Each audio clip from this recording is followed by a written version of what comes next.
অনেক ডিপ্রেশনে ছিলাম। এই জায়গা থেকে আমরা আসতে এসে আপনারা মাগরিবের পর থেকে শুরু করে এই পর্যন্ত আপনারা যে গুরুত্ব নিয়ে আমি সারা কথা শুনলেন, আমি অনেক কৃতজ্ঞ, অনেক কৃতজ্ঞ। তো অনেকক্ষণ বসছিলাম না, একটু দিন বুঝছেন বুঝছেন। ওকে, সবাই দাঁড়াই, ভালো লাগছে? দাঁড়ানোর পরে বসে একটু ভালো লাগছে না? এটা একটা সাইকোলজিক্যাল ট্রিটমেন্ট। যখন আপনি এক জায়গায় অনেকক্ষণ বসবেন, টায়ার্ড লাগবে, এলোমেলো লাগবে, ঘুম আসবে, একটু দাঁড়াবেন, আবার তখন আবার আপনার অ্যাটেনশন তখন আমার কাজ করবে। কেমন? আচ্ছা, আমি 2 থেকে 3 মাস অনেক ডিপ্রেশনে ছিলাম,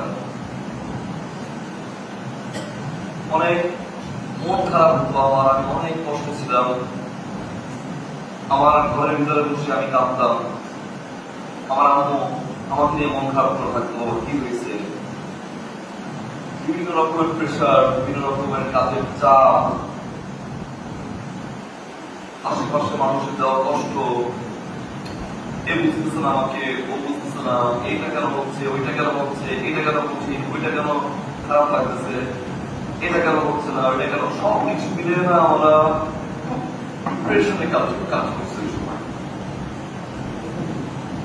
আমি আর কোনো কিছু শান্তি পেয়েছিলাম।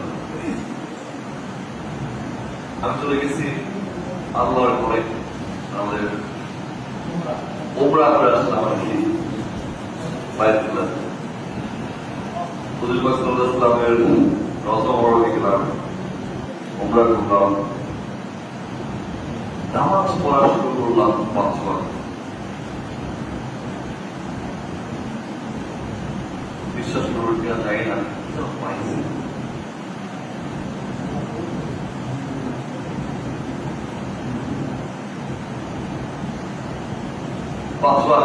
নামাজ পড়ার পরে আমি বুঝলাম এই পৃথিবীর মানুষদের না আপনি ক্ষমা চেয়ে ক্ষমা পাবেন না, সমাজে খুশি করতে পারবেন না, এলোমেলো সবকিছু লাগবে, সবকিছু কেমন যেন, 1000 বার ক্ষমা চেয়েও আপনি তার কাছে শান্তি পাবেন না, হাজার